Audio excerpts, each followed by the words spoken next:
Hello friends, GK and GS world में आपका स्वागत है। आज हम लोग पढ़ेंगे प्रकाश से रिलेटेड क्वेश्चन। कैमरे तथा दूरबीन की तरह कौन सी प्रकाशीय उपकरण है? आँख। प्रकाश के कणों संबंधित सिद्धांत किस वैज्ञानिक ने दिया था? न्यूटन ने। प्रकाश तरंगों के रूप में गमन करता है, यह सिद्धांत किसने दिया था? हाइगेंस ने।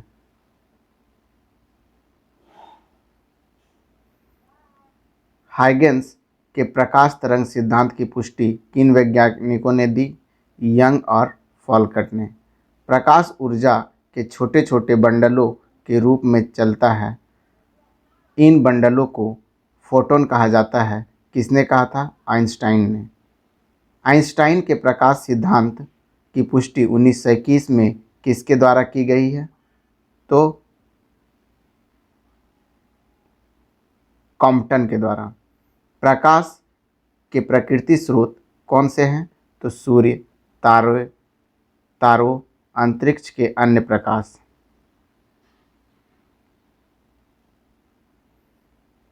तारों के अंदर होने वाली प्रक्रिया में हाइड्रोजन परमाणु लगातार किस परमाणु में बदलते रहते हैं? हीलियम। एक अनुमान के अनुसार सूर्य इसी दर से कितने वर्षों तक ऊर्जा देती रहेगा? 1000 करोड़ वर्ष तक।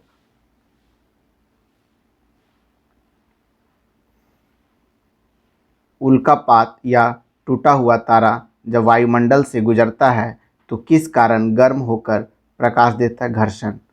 जीव जंतु जुगनू से प्राप्त होने वाला प्रकाश क्या कहलाता है? तो जैव प्रकाश कहलाता है। जो वस्तुएं अपने स्वयं के प्रकाश से प्रकाशित होती है क्या कहलाती हैं? प्रदीप्ति वस्तु। प्रदीप्ति वस्तुएं कौन सी है? सूर्य और विद्युत बल्ब। जिन वस्तुओं का अपना स्वयं का प्रकाश नहीं होता है वे क्या कहलाती हैं? अप्रदीप्ति वस्तु। जिन वस्तुओं से होकर प्रकाश किरणें निकल जाती है क्या कहलाती है? पारदर्शक वस्तुएं। पारदर्शक वस्तु कौन सी है? कांच। अपारदर्शक वस्तु कौन सी है? तेल लगा हुआ कागज।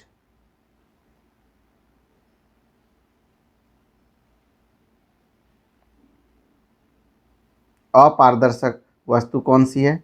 धातुएं। प्रकाश की चालकता सर्वाधिक कहाँ होती है? वायु और निर्वात में। निर्वात में प्रकाश की चाल मीटर प्रति सेकंड कितनी होती है? 3.0010⁸ मीटर प्रति सेकंड। पानी में प्रकाश की चाल कितनी होती है?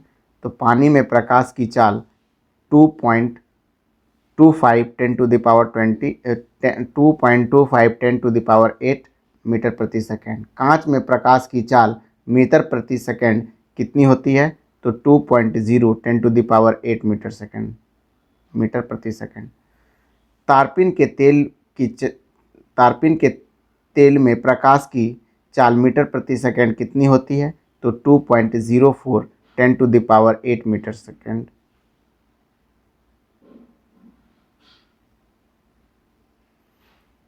नायलॉन में प्रकाश की चाल मीटर प्रति सेकंड कितनी होती है? तो 1.96 मीटर सेकंड। सूर्य से के प्रकाश को पृथ्वी तक आने में कितना समय लगता है? तो 500 सेकंड या 8 मिनट। जब चंद्रमा सूर्य तथा पृथ्वी के बीच आ जाता है तो क्या स्थिति होती है? सूर्य ग्रहण। जब पृथ्वी सूर्य तथा चंद्रमा के बीच आ जाती है तो क्या स्थिति होती है? चंद्र ग्रहण। प्रकाश के निचले पृष्ठ से टकराकर वापस लौटने की घटना को क्या कहते हैं? प्रकाश का परावर्तन। कौन सा दर्पण प्रकाश का सबसे अच्छा परावर्तक माना जाता है? समतल दर्पण। परावर्तक पृष्ठ के लंबवत सीधी रेखा क्या कहलाती है? अभिलंब कहलाती है।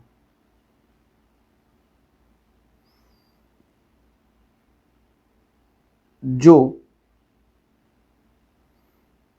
किरण परावर्तक तल पर आकर गिरती है क्या कहलाती है? आपाती किरण कहलाती है।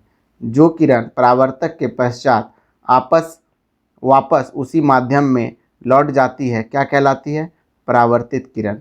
आपतित किरण व अभिलंब के बीच का कोण क्या कहलाता है? आपतन कोण। आपतन कोण।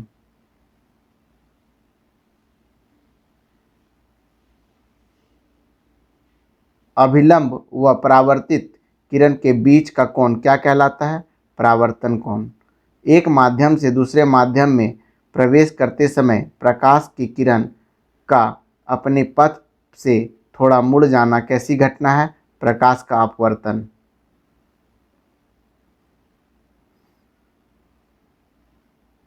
जब ताप बढ़ने के साथ अपवर्तनांक के मन पर क्या प्रभाव पड़ता है? कम हो जाता है। आपतन कोण के एक विशेष मान का अपवर्तनांक कोण का मान 90 डिग्री होता है। इस विशेष मान के कण को क्या कहते हैं? क्रांतिक कोण कहते हैं। गर्मियों के मौसम में रेगिस्तान में मरीचिका का कारण क्या है? पूर्ण आंतरिक परावर्तन। गर्मियों की दोपहर में रेगिस्तान में यात्री को कुछ दूर पर पानी होने का भ्रम क्या कहलाता है? मृगमरीचिका। जब कभी प्रकाश को अधिक दूर तक भेजना होता है तो किसका प्रयोग करते हैं? ऑप्टिकल फाइबर का। प्रतिबिंब मुख्यतः कितने प्रकार के होते हैं? वास्तविक, आभासी।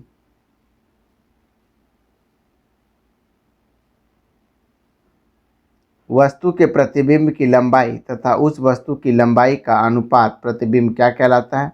रेख आवर्धन। दर्पण के कौन से प्रकार हैं? दर्पण के कौन से प्रकार हैं? समतल और गोलीय। गोलीय दर्पण के कौन से प्रकार हैं? अवतल, उत्तल। गोलीय दर्पण जिस पर खोखले गोले का भाग होता है उसका केंद्र दर्पण क्या कहलाता है? वक्रता केंद्र।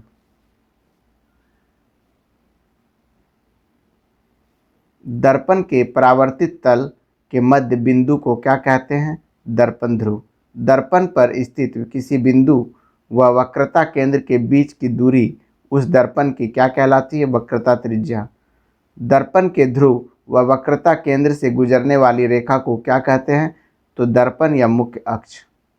फोकस दूरी वक्रता त्रिज्या की कितनी होती है? आधी होती है। उत्तल दर्पण में किसी वस्तु का बना प्रतिबिंब सदैव कैसा होता है? आभासी होता है। सड़क में लगे परावर्तक लैंपों में किस दर्पण का प्रयोग होता है? तो उत्तल दर्पण। एक बिंदु पर रखी वस्तु का प्रतिबिंब दूसरे बिंदु पर बने तो ऐसे दो बिंदु क्या कहलाते हैं? तो संयुग्मी फोकस। प्रकाश केंद्र, मुख्य अक्ष तथा फोकस किसके द्वारा परिभाषित शब्द है? लेंस। किसी लेंस की फोकस दूरी का व्युत्क्रमण उसका क्या कहलाता है? क्षमता। 1 मीटर फोकस दूरी वाले लेंस की क्षमता कितनी होती है? 1 डायोप्टर। किसी कैमरे में प्रकाश को फिल्म पर फोकस करने हेतु किस लेंस का प्रयोग किया जाता है? तो उत्तल। कैमरे में प्रवेश करने वाले प्रकाश की मात्रा का नियंत्रण किसके द्वारा किया जाता है? तो डायफ्राम। मानव नेत्र का लेंस किससे बना होता है? तो प्रोटीन का से बना अपारदर्शक पदार्थ। प्रतिबिंब लेंस के पीछे एक पर्दे पर बनता है, इसे क्या कहते हैं? रेटिना। रेटिना किसके द्वारा हमारे मस्तिष्क में विद्युत संकेत भेजता है? तो दृक् तंत्रिकाओं का। आँख में प्रकाश का अपवर्तनांक किसके द्वारा किया जाता है? कॉर्निया।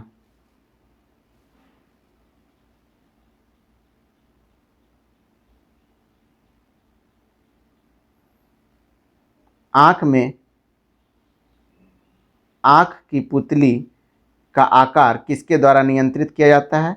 तो परितारिका। मांसपेशियों का एक गहरे रंग का समूह क्या कहलाता है? तो परितारिका। आँख में प्रवेश करने वाले प्रकाश की मात्रा किसके द्वारा नियंत्रित की जाती है? तो पुतली के द्वारा। पुतली।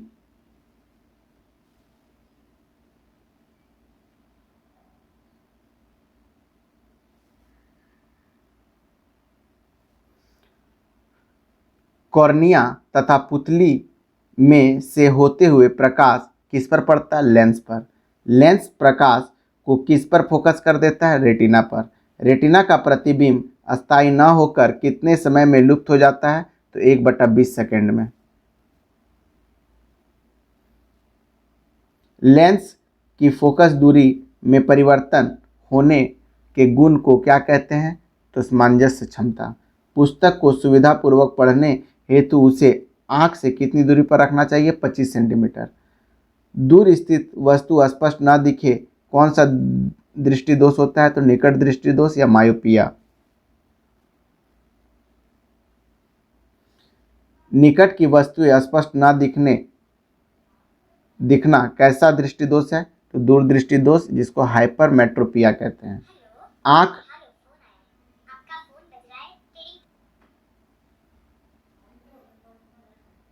आंख के तीसरे प्रकार का दोष को क्या कहते हैं? अबंदुकता। अबिंदुकता। अबिंदुकता दोष का निवारण किस प्रकार के लेंस द्वारा किया जाता है?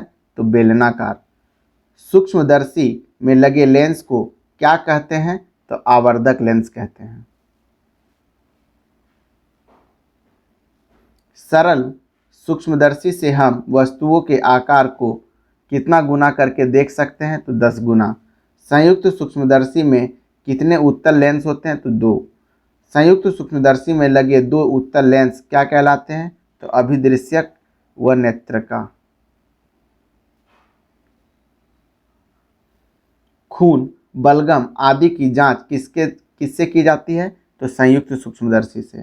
चंद्रमा, तारे व पृथ्वी की सतह पर दूर स्थित वस्तुओं को देखने में क्या उपयोग होता है? दूरदर्शी।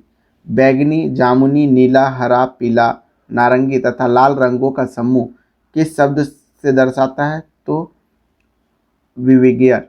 विबग्योरो। किस रंग के प्रकाश को प्राथमिक अथवा मूल रंग का प्रकाश कहते हैं? तो लाल, हरा, नीला।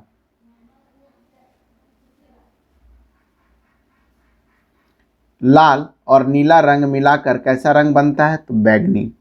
नीला और हरा रंग मिलाकर कैसा रंग बनता है? तो पर्शियन ब्लू। लाल और हरा रंग मिलाकर कैसा रंग बनता है? तो पीला। जब 2 रंग परस्पर मिलने से सफ़ेद प्रकाश उत्पन्न करते हैं उन्हें क्या कहते हैं? तो पूरक रंग कहते हैं। हरा और नीला रंग मिलाकर कैसा रंग बनाता है? Peacock blue.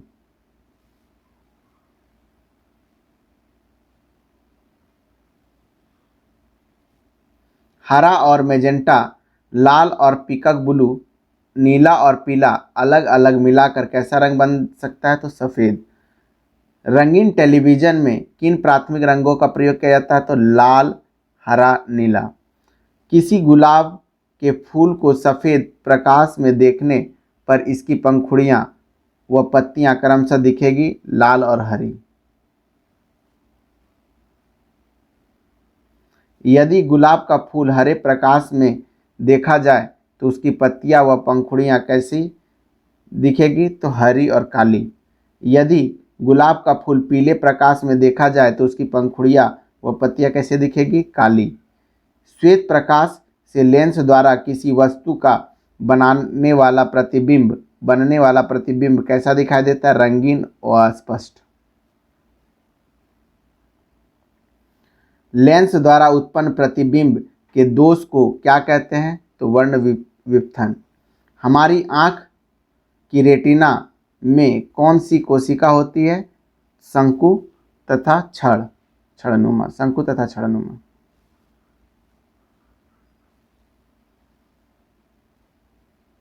सर्वप्रथम 1802 ईस्वी में किसने प्रकाश के व्यक्तीकरण को प्रयोगात्मक रूप में दर्शाया था?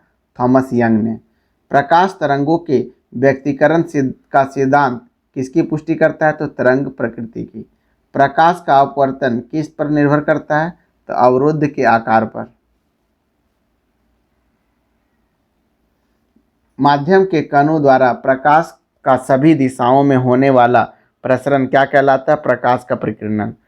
चंद्रमा पर वायुमंडल न होने के कारण वहाँ से आकाश कैसा दिखाई पड़ता है? तो काला। प्रकाश की प्रकृति कैसी है? तो तरंग प्रकृति की है। किसके स्पष्ट प्रयोग में हमें प्रकाश के विवर्तन तथा व्यक्तीकरण में मिलते हैं? तो तरंग प्रकृति। प्रकाश के संचरण के लिए मुख्य रूप से कौन सी उत्तरदायी है? विद्युत कंपन। तरंगों के दो प्रकार कौन से हैं? ध्रुवित और अध्रुवित। आजकल समतल ध्रुवित प्रकाश उत्पन्न करने के लिए किसका प्रयोग करते हैं? तो पेलोराइट। पेलोराइड क्या है? तो पेलोराइड बड़े आकार का फिल्म है। पेलोराइड को किस प्रकार की दो प्लेटों के बीच रखा जाता है? तो कांच की। पेलोराइड फिल्म किस प्रकार के मिश्रण से बनी होती है? तो नाइट्रोसेल्यूलोज और हाइप्रेथाइट। सिनेमा घरों में 3D वाले चित्र देखने हेतु किसका प्रयोग किया जाता है? तो पोलराइड चश्मा का। कारों में लाइटों की चकाचौंध से बचाव हेतु किसका प्रयोग किया जाता है? पोलराइड का। पानी से भीगी सड़क, अत्यधिक श्वेत प्रकाश, चमकीले तलों, परावर्तित प्रकाश की चकाचौंध से बचने हेतु किसका प्रयोग किया जाता है? तो पोलराइड का प्रयोग किया जाता है। Thank you friends. इस चैनल को लाइक एंड सब्सक्राइब जरूर करें।